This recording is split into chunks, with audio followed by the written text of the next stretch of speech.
саламатсыздар ма оқушылар? Бүгін бізде кезекті нұсқа талдау. Сіздермен нұсқа талдайтын Қазақстан тарихы пәні, дүниежүзі тарихы пәнінің мұғалімі, ұбт сарапшысы Хайролла Нұрсұлтан Бөлтірікұлы. Мен кеттік. Оқушылар, бүгін біз Қазақстан тарихы пәні бойынша 26-сы, 27-сі, 28-і күні кездескен сұрақтардың бір қатарын талдаймыз. Барынша талдауға тырыстым.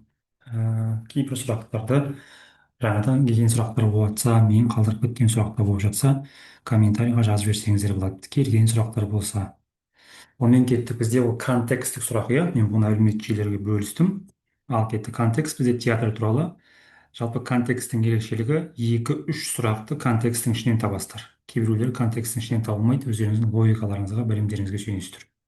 Сонымен бірінші сұрақ. 20 ғасырдың 20 жылдары әуесқой театрлар ашылған қалаларды анықтаңыз. Бұл бізде Семей мен Орынбор болады. Әуесқой театр, иә, кәсіби емес. Келесі екінші. 1926 жылы Қызылорда қаласында ашылған мәдени мекемені анықтаңыз. Әрине, бұл тұңғыш кәсіби театр Қызылорда қаласында ашылды 26 жылы. Жұмат Шанин бастаған театр. Режиссер Жұмат Шанин болды. Ал Қазақ КСР ғылым академиясы бізде 46 жылы ашылды. 1946 жылы, оны бәріміз білетін шығармыз. Қаныш Сәтпаевтың арқасында ашылды, иә. Алғашқы зайырлы мектеп бұл мүлде келмейді. Бұл бізде 1841 жылы, 41 жылы Бөкей ордасында ашылды. Бөкей ордасында Жәңгір хан ашты. Келесі алғашқы жоғарғы оқу орны бұл бізде 1928 жылы Алматы қаласында ашылды. Алматы. Қазір басында Қазақ педагогикалық институты болып ашылған. Кейін 1935 жылы ұлы ақын Абай Құнанбайұлының есімі берілді. Қазір Алматы Қазақ педагогикалық университеті, ұлттық университеті. Келесі үшінші. Тұңғыш қазақ театрында қойған қойылымды анықтаңыз. Бұл бізде еңлік кебек. Енді осы еңлік кебекке байланысты кездесетін сұрақ. Еңлік кебек поэмасының авторы десе, Шәкәрім Құдайбердіұлын белгілейсіздер. Еңлік кебек пьесасының авторы десе, Мұхтар Әуезовті белгілейсіздер. Сонымен қатар, мынау Айман Шолпан да Мұхтар Әуезовтікі. Қозы көрпеш баян сұлу бізде халық ауыз әдебиеті, иә. Қозы көрпеш баян сұлу пьесасын қойған бізде атақты жазушымыз Ғабит Мүсіреп қойған. Ал Арқалық батыр деген пьесаны қойған бұл жаңағы Қызылорда театрының режиссері Жұмат Шанин. Алдында мен осы нұсқа талдауларда және әлеуметтік желілерде осы пьесалардың авторларымен сәйкестендіру сұрағын жіберген болатын. Сол сұрақты да бір қарап қойыңыздар. Келесі төртінші. Қазақ театрына берілген атақты анықтаңыз. Бұл бізде әрине академиялық драма театр. Бесінші. Дұрыс дәйекті анықтаңыз. Бұл жерде мынау дұрыс болады. Қазақ театры кейіннен Алматыға көшірілді. Енді қарайық, алғаш қойған театр Айман Шолпан емес, бұл қате, иә. Еңлік кебек. Семей қаласында тұңғыш кәсіби театр ашылған жоқ, Қызылордада ашылды. Сәкен Сейфуллиннің Қозы көрпеш баян сұлу деген пьесасы жоқ. Сәкен Сейфуллиндікі Қызыл сұңқарлар. Оқушылар, сіздерге осы кездері ескерте кетейін. Мына жаңадан қосылып жатқан оқушылар Нұрсұлтан Хисти арнасындағы барлық нұсқа талдауларды көріп шықсаңыздар болады. Тек жаңа нұсқалар емес, былтырғы алдыңғы жылғы сұрақтар нұсқаларды көріп дайындала берсеңіздер болады. Егер ол жеткіліксіз болып жатса, WhatsApp нөмірді көріп отырсыздар, 775-702-1060 нөмірі. Осы жерде бізде интенсив экспресс курс жұмыс жасап жатыр. Яғни наурыз грант тобысының соңына дейін. Егер осындай нұсқа талдаулардың толығырақ көріп шыққыларыңыз келсе, және осылардың PDF форматтарын сол курсқа алғыларыңыз келсе, сол курсқа жазылыңыздар. Бірақ тағы да ескертем, мен тек қана сриф сатумен айналыспаймын. Бізде кәдімгідей курсты аласыз, сол жерден жұмыс жасайсыз, содан кейін барып қосымша бонус ретінде осындай сұрақтар беріледі. Келесі алтыншы. Шоқан Уәлихановқа қатысты оқиғалар жылдарымен сәйкестендіріңіз. Өте жиі келетін сұрақ бізде.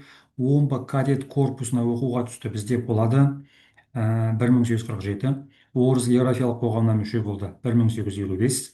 Алатау қырғыздарына барып зерттеу жұмысын жүргізді 1857 жылы. Қашқарға сапар шекті 1858. Өте жиі кездесетін сұрақ, және бұл Шоқан Уәлихановқа байланысты контексттік сұрақтарда кездеседі. Сонда бұл жерде ретімен тұр. 1А, 2А, 3Б, 4В. Сіздердің шатастыратыныңыз осы ретсіз тұрады. Сол кезде шатасып кетпеңіздер. Енді бұл тағы да жиі кездесетін сұрақ. Бұл орта ғасырдағы мемлекеттердің астаналарын сәйкестендіріңіз. Сібір хандығының астанасы бізде Чимдитура, Моғолстанның астанасы Алмалық, Іле алқабында деп келіседі, иә.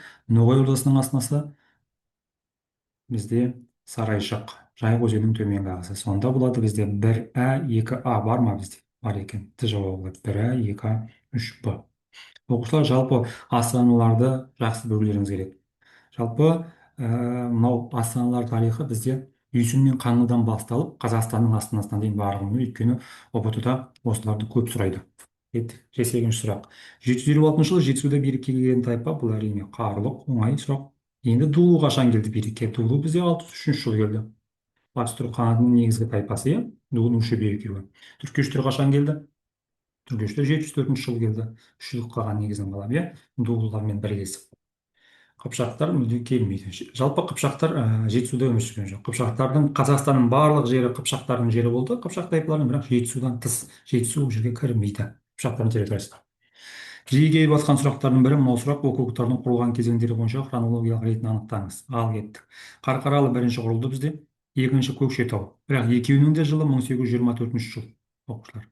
Үшбұлақ, Ақмола бізде одан кейін Үшбұлақ. Сонда бізде 1, 2, 4, 3 деген бар. 1, 2, 4, 3. Енді сіздерге жазып қояйын қасына, иә, түсінікті болу үшін. Мына жерге 1924 дейін. Мына жерге тоже 1924. Ой, 1924.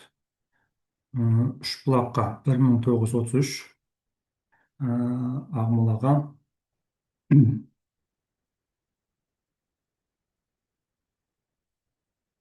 Ақмолаға біз 1932 дейміз. Міне осы Ақмола округ. Округтар түгел жаттап алыңыздар. 1822 жылғы Сібір қырғыздары немесе Сібір қазақтары жарғысының нәтижесінде құрылған болады. Келесі 10-шы. Әлихан Бөкейханға қатысты оқиғалар мен мерзімін сәйкестендіріңіз. Бұл сөз бізде, бұл да рет-ретімен тұр. 1, 2, 3, 4 бар ма бізде? Бар екен. 1, 2, 3, 4. Бірінші, әрине, омбы техникалық училищесін бітіреді. Жылын нақты ұмытып тұр. 1893 жыл ма екен, 94 жыл ма екен, қателеспесем. Одан кейін орыс географиялық қоғамы батыс сібір бөлімінің толық мүшесі болып саналады. Одан кейін Щербина экспедициясына қатысады 1904 жылы. Мына жерге 1904 деп қояйын. 1904 Щербина экспедициясы бұл Қазақстандағы биологиялық экспедиция, аграрлық экспедиция деп айтуға болады. Немесе былай деп келіседі: Щербина экспедициясының мақсаты бос жерлерді анықтау деп келіседі. Соған Әлихан Бөкейхан қатысқан. Қазақ газетін мына жерде. Қазақ газетін ұйымдастыруда және оның жалпы ұлттық деңгейге көтеруіне зор еңбек сіңірді. Бізде 1913 жылы ұйымдастырылды, иә, газет. 1913 жыл. Кеттік келесі. Енді контекст. Қазақстан аумағындағы әкімшілік реформа жүргізудегі мақсаты: Қазақстанда басқару жүйесін өзгерту. Екінші, Александр жүргізген бұл реформаны. Келесі. 1867-68 жылдары енгізілген реформаның ерекшелігі бүкіл Қазақстанды қамтыды. 1867-68 жылы реформа бойынша Ақмола облысына енген уездер Көкшетау мен Петропавл. Көкшетау, Петропавл, Ақмоланың өзі бар, иә. Келесі 14. 1867-68 жылы реформа бойынша Түркістан генерал-губернаторлығына кірген облыстар: Жетісу мен Сырдария облыстары. Оқушылар үшін ескерте кетейін, алдындағы бізде 1880-90 жылы реформалар кездесті. Сол 1880-90 жылы реформалар бойынша Жетісу Түркістанның құрамында болған жоқ, шығару жіберген. Ал 67-68 жылы реформада Жетісу Түркістанның құрамында болды. Келесі 15. 1867-68 жылы енгізілген реформаның ауыртпалығы: жер патша үкіметінің меншігі болып жарияланды. Қазақтың жері түгел Ресейдің меншігі болып жарияланды. Сөйтіп біз толығымен отар елге айналдық осы кездері. Контекст сұрақ сырымды атуына байланысты. Сырымды атылу көтерілісінің ерекшелігі: алғашқы ұлт-азаттық күрес 1783-97 жылдары болды, иә. 18 ғасырдың соңында кіші жүзде отаршыл әкімшілігіне қарсы ең алғашқы көтеріліс сырымды атылу. Оқушылар тағы да ескерте кетейін, сырымды атылуына байланысты тағы да қосымша контекст бар. Ол бізде былтыр ұбт-да кездесті. Ол біздің нұсқа талдау курсында бар. Нұсқа талдауларда ішінде болу керек. Келесі 18. Ақылдылығы мен тапқырлығы үшін сырымды атуын халық атады Балаби. оқиғаларды сәйкестендіріңіз дейді. енді оқиғаларды мен былай қоя салайын. исатай таймауұлы мен тайманұлының көтерілісі бізде 1836 жылы болды, басталды. сырымды атылы 1873 жылы. жанқожа нұрмұхамедұлынікі 1842 жылы немесе 40-60 жылдар деп келіседі. былай нақты датасын сұрамайды. жоламан тіленшұлы бізде 1822 жылы. сонда бізде ретімен қойғанда әрине бірінші тайманұлы, сырымдатұлы болады, одан кейін жоламан тіленшұлы болады, сосын исатай болады, соңғысы жанқожа нұрмұхамедұлы көтерілісі болады. және жанқожа нұрмұхамедұлы контекст әлі де кездесіп жатыр, қайталанып. оны біз талдағанбыз. сырымдатұлы бастаған көтерілісшілердің қойған ең басты талабы патша үкіметінің қазақ жерлерін тартылуын тоқтату. міне патша үкіметінің қазақ жерлерін тартылуын тоқтату, осы болады жауабы. кеттік 21-ге кеттік оқушылар. жылымық кезеңінде орталық саясатына қарсы шығып қазақ жерінің тұтастығын сақтап қолға үлес қосты, әрине жұмабай шаяхметов. ой, кешіріңіздер, жұмабек тәшенов. жұмабай шаяхметов бізде жылымық кезінде уже болған жоқ, ол 1954 жылы қызметтен кетті. енді жұмабай шаяхметовке байланысты келуі мүмкін сұрақ міне осы. қараңыздар оқушылар, 1960 жылы қазақ жерін бөлу кезеңінде одақтас республикалар мен оларға берілуге тиіс болған маңызды экономикалық салаларды сәйкестендіріңіз. мұнай кен орындары, мұнай кен орындарын бізде Түркменстанға бергісі келген, мақтал алқаптарды Өзбекстанға бергісі келген, тың өлкесіндегі игерілген аймақтарды Ресейге бергісі келген. сонда бізде бір В бар ма? екі бар екен, сонда В жауабы дұрыс болады.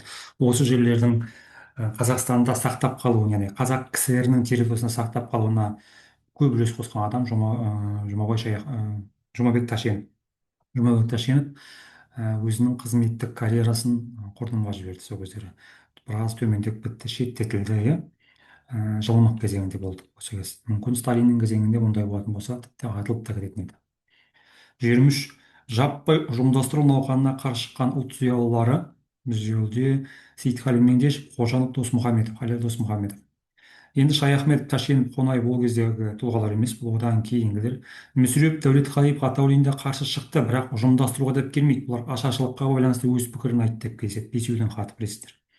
голощекин, мирзоян, сталин бұлар жатпайды. бұлар КСРО-ның басшылары, партияның басшылары. иә, голощекин осының бәрін ұйымдастырған.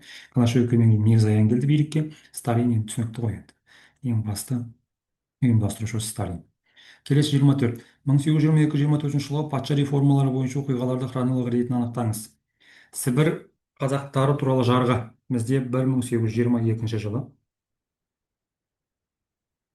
Орынбор қазақтары туралы жарғы 1824 жылы, кейде қырғыздар деп біледі. осының барысында Аягөз округі құрылды бізде 1831 жылы. Ақмола округі құрылды 1834 жылы. осы сұрақтар келіп жатыр екен. жаңа сұрақтардың бірі осы. 25. 12 ғасырда Орхон өзенінен Хуанхэ өзеніне дейінгі жерлерді иеленген мемлекет. осы жерден көп оқушылар шатасып жатыр. бұл оқушылар керейлер мемлекеті. астанасы битөбе. наймандардікі Орхон өзені мен ертістің арасы деп келеді. мына жерге жаза салайыншы наймандарды.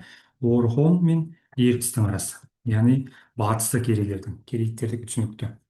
наймандардың астанасы балықты, керейттердікі битөбе. жалайлардың территориясын сұрамайды, бұл Моңғолияның орта жағы.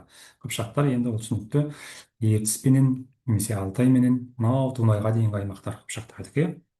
хандарды сәйкестендіру сұрағы, оқушылар бұны мен талдаған жоқпын, алдыңғы нұсқада бар. тәуекел хан, жәңгір хан, хақназар хан, есім хандарды сәйкестендіру. сол жиі кездесіп жатыр, күнде кездесіп жатыр.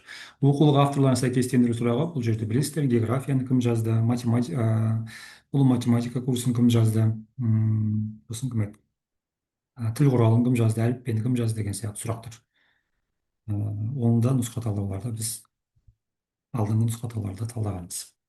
кеттік 28. 1992 жылы наурыз айында Қазақстан мүшелік өткен халықаралық ұйым әрине біріккен ұлттар ұйымы.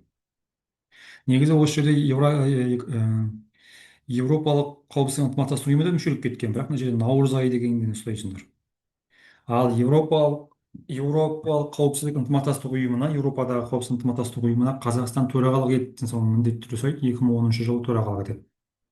ал ТМД құрылды дегенді де сұрауы мүмкін. 1991 жылы 21 желтоқсанда ТМД құрылды.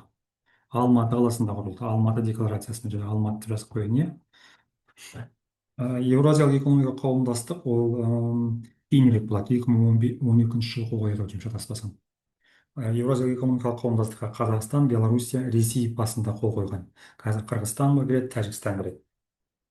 келесі 29. Саяси күштер мен уақытша үкіметтің алдында тұрған міндеттері, яғни 1917 жылы уақытша үкімет құрылған кездері қандай міндет болды алдында? Соғысты жалғастыру, жаңа саяси жүйе құру, яғни республика құрды олар, иә. Мынау келмейді, мысалы соғыс жалғастыруы дұрыс, монархияны сақтап қалғысы келген жоқ олар, керісінше монархияны құлатты ғой. Соғыстан шығу, социалистік мемлекет құру, бұл большевиктердікі. Мына жерге большевиктер жазып қояйын мен, иә. Большевик Лениндің міндеті. Конституция монархия келмейді. келесі әлихан бөкейханұлына қатысты сұрақтар кездесіп жатыр еді. Мен нақты білмедім, сондықтан ықтимал сұрақтар көбінесе өмір сүрген уақыты, тағы да басқа нәрселер сұрап жатыр дейді ғой. Жаңағы бірінші сұрақты көрініп тұр ғой, әлихан бөкейханұлына байланысты. Енді соның басқаша келуі мүмкін. Қарайық. Өмір сүрген уақыты 1866-37 жылдары өмір сүрді. Жүз дата бар. Оқыған оқу орны 1890 жылы Санкт Петербургтағы орман институтына түсіп, өз бетінше емтихандар заң факультетін бітірді. Ұлт тәуелсіздігіне тек белсенді саяси күрес арқылы ғана жетуге болатынын айтқан. 1904 жылы Шербин экспедициясына қатысты. Бесінші, Сұлтан Кенесары Қасымұлы тарихы туралы материалдар, Қарқаралы уезі қырғыздардың рулық сызбасы, Абай Құнанбаев, қырғыздардың ас беруі деген сияқты еңбектердің авторы. Осының барлығы дұрыс оқушылар. Бесеуінің барлығы кездесіп қалуы мүмкін сіздерге. келесі 31. Қазақ хандығының аумағын батыста жайықтың арғы бетіне жеткізген билеуші, әрине бұл Қасым хан. 1918 жылы омбыда құрылған уақытша бүкіл ресей үкіметінің билеушісі, бұл оқушылар Колчак, Сібір үкіметі деп аталады кейде. Атаман Дутов туралы да сұрақ кездесуі мүмкін, ол бізде былай кездеседі: Орынбор Ташкент темір жолын кесіп тастады деп кездеседі. Керенский бұл дүниежүзі тарихында көп кездеседі, бұл уақытша үкіметтің төрағасы. Дүниежүзі тарихында алып жатқандар Керенский кездеседі сіздерге. әлихан бөкейхан енді ол алаш орда үкіметі, иә, кадет партиясынан шығып кетті. келесі 33. 14 ғасырда алтын орданы күшейткен хан әрине өзбек хан. Кейде өзбек пен жәнібек қатар тұрады, екеуін де белгілей бересіңдер: өзбек хан, жәнібек хан деп. Бату хан бізде жорықтары көп кездеседі, иә. 1236-42 жылдары Европаға жорыса да, мөңке темірдің билік еткен тұстары бізде 1266 1266 1280 жылдары алтын теңге шығарды деп кездеседі. Ұрыс хан бізде бұл ақ орданың ханы, оқушылар. Ақ орданың ханы, ақ орданы күшейткен, ең шарықтау шыңға жеткізгендіктен алтын орданың қалаларын басып алды, иә. Сарай қаласын басып алды, Астрахан қаласын, Қажытархан қаласын басып алды, Сарайшықты басып алды. Ұрыс хан қайтыс болғаннан кейін ақ орда әлсіреп қалады. Сосын әмір темірден жеңіліп қалады. 34. Семей бекінісі салынған өзен бойы, әрине ертіс. Жайықтың бойында қандай бекініс салынды? Жайық бекінісі немесе Орал салынады жайықтың бойында. Есілдің бойында бізде Петропавл салынады. Петропавл 1852 жылы, иә, Қызылжар негізгі аты. Сырдарияның бойында Райым бекінісі салынады, сол жердегі Қазалы бекінісін қайтадан тұрғызады деген сияқты. Перовский деген білесіңдер ма? Сырдарияға байланысты сол жерден де сұрақтар келеді. Ақ жол газетінің редакторы, бұл жерде бізде Міржақып Дулатұлы. Енді Міржақып Дулатұлына байланысты екі газет бар. Міржақып Дулатұлы Қазақ газеті редакторының орынбасары, ал Ақ жол газетінің редакторы да Дулатов. Ол үшінші газет бар, Серке газеті. Соның басынан айтайық. 1907 жылы Серке газетінің шығарушы Міржақып Дулатов болды. Қазақ газетінің редакторының орынбасары Міржақып Дулатов, Ақ жол газетінің редакторы тоже Міржақып Дулатов. Ал Мұхамеджан Серайым бізде ол Айқап журналының редакторы. Байтұрсынұлы бізде Қазақ газетінің редакторы. Жүсіпбек Аймауытов бізде Абай журналының редакторы. Мұхтар Әуезов екеуі. Жанғожа Нұрмұхамедұлы контекст кездескен, оны білетін шығарсыздар. Енді жекелей мынандай сұрақ кездесіпті. 1865 жылы желтоқсан айында Жанғожа Батыр бастаған көтерілісшілер қоршады, яғни Қазалыны қоршайды, оқушылар. Бірақ жеңіліп қалады. Қазалыны қорғаған орыстың қолбасшысы бұл полковник Фитингов деген болған. Осына қараңыздар, иә. Ақмоланы Кенесары, Бесқала мен Жаңақала, жаңа контексттің ішінде болады, оның алдында талдағанбыз. 38. Ғұндардың шығыстағы басты қарсыластары бізде юджилер. Егер юджилерді тұратын болсақ, бізде тағы қытайлар деп те кездеседі. Екеуі қатар тұрады кейде. негізінде қытайлар деп белгілейсіздер. 39. Алтыншы ғасырда түріктер иранмен одақтастық талқандарды евталиттер талқандап тастайды. 580 жылы, иә. 1980 жылы желтоқсан көтерілісіне қатысқан бізде қайрат рысқұлбеков, ербол спотаев, ләззат асанов, сәбира мұхамеджанова, бұлардың бәрі қаза тапты. Мысалы рысқұлбековті өлім жазасына кесті. Савицкий, жасақшы Савицкий, яғни полиция Савицкийді өлтірген үшін деген сияқты. Келесі 41, енді оңай сұрақ. 1960-80 жылдар кезеңінің атауы тоқырау. Бұл кімде? Брежневтің кезеңі. Жылымы Хрущевтің кезеңі. Қайта құру Горбачевтың кезеңі. Жекешелендіру бізде 91 жылы Қазақстан тәуелсіз алғаннан кейін жекешелендірілді. Сақтар кезеңінен келе жатқан отқа табынуға байланысты дәстүр, бұл осы жерден қатесіп көбісі аластау дәстүр. Басқа келмейді. Метажар бізде ол үйлену тойында, жар үйлену тойында. 43. Айқап журналының редакторы. Сералин жаңа айтып. Ал бізде Әуезов пен Аймауытты мен Сарымен қояйын, бұлар оқушылар Абай журналының редакторы. 44. Алтын адамның бас киімі беретін түсінік. Ғарыш туралы. Рейхстаг терезесінің біріне ту тіккен қазақстандық жауынгер.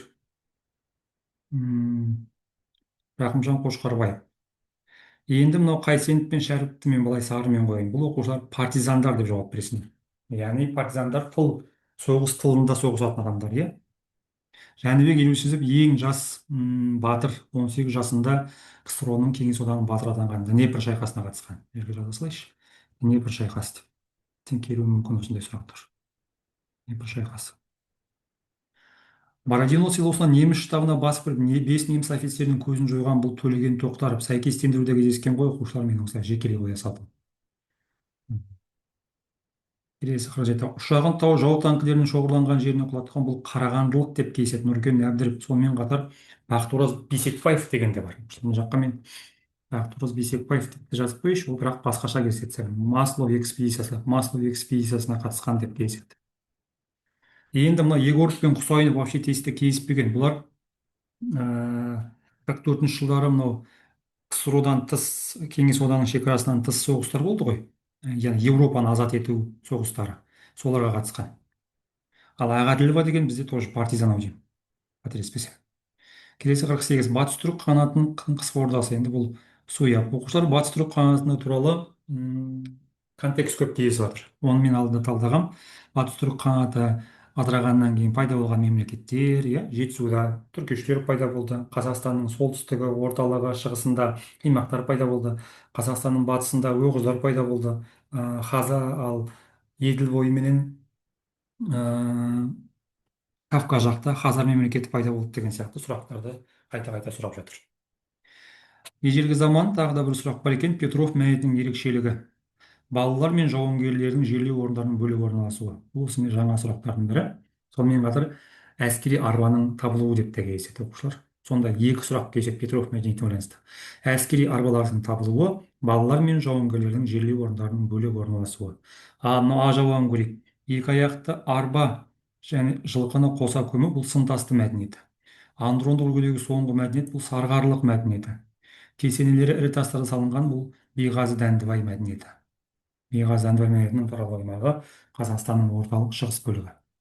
50. Жаудың арнайы салынған қорғаныс ұясының оқ жаудырып тұрған аузын кеудесімен жауып қаза тапты. Бұл әрине Сұлтан Баймағамбетов. Сыпатаев дегенде кездеседі оқушылар. Бұл Сталинград шайқасы. Мына жерге Сыпатаевқа жаза салайыншы. Сталинград шайқасы, Еділ бойындағы шайқас. Қазір қаланың аты Волгоград. Бұл оқушылар минометші. Мырзаев дегенде келісіп қалуы мүмкін. Бұл Павлов үйін қорғаған деген сұрақ бар, көптен келіспей кетті. Павлов үйін қорғаған.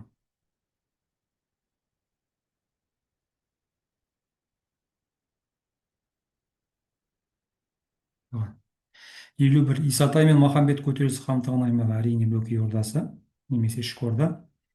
Ерек өзені бойында бізде Жоламан батыр, Жоламан Тіленшұлы, Табын руының өкілдері көтеріледі. Аралдың солтүстігі бізде Есет батыр, Сырдария бойы мен оңтүстік Қазақстан бізде Жанқожа батыр.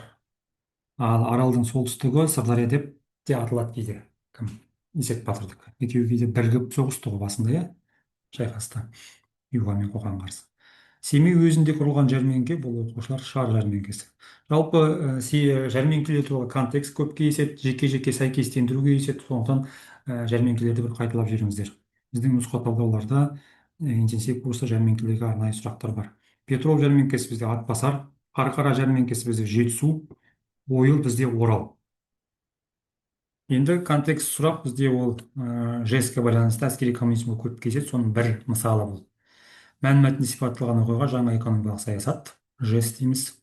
жэс саясатының әскери коммунизм саясатымен ұқсастығы әміршіл әкімшілдікті сақтай отырып басқару дейді. Көрдіңіз бе, ұқсастығы бар екеуінің. Ал айырмашылығы не десеңіздер, әскери коммунизм ол толық мемлекеттен басқарылатын жоспарлы экономика, ал жэс-те нарықтық экономиканың белгілері бар. жэс жүргізілген жылдар 1921-25. Төртінші, жалпыға бірдей еңбек міндеттемелерінің жойылу себебі жаңа экономика саясаттың енгізілуіне байланысты. Көрдік, иә? Оқушылар, алдағы уақытта тағы салуға тырысам. Видео ұнаса, сабақ түсіндіру ұнаса, өздеріңіздің пікірлеріңізді жазып қойыңыздар, достарыңызға таратыңыздар. Кездескен сұрақтарды жазып кетсеңіздер болады. Мына жерде жоқ сұрақтарды жазып кетсеңіздер болады комментарийға, иә. Пікірлеріңізді жазып кетсеңіздер болады, және жақсы пікірлеріңіз болса, маған да мотивация болсын, жазып кетіңіздер. Ал толығымен осы курс алғыларыңыз келсе, интенсив курс, экспресс курс, әлі бізде бір ай уақыт бар ғой. Тіптен 15 күнге алып жатқан оқушылар бар арамызда. Онда WhatsApp нөмірге хабарласыңыздар. ютубтан келсеңіздер, Нұрсұлтан ағай, мен сіздің ютубтағы нұсқа талдауларыңызды көріп келдім десеңіздер, жеңілдік болады. Жақсы, сау болыңыздар. Сәттілік барлықтарыңызға.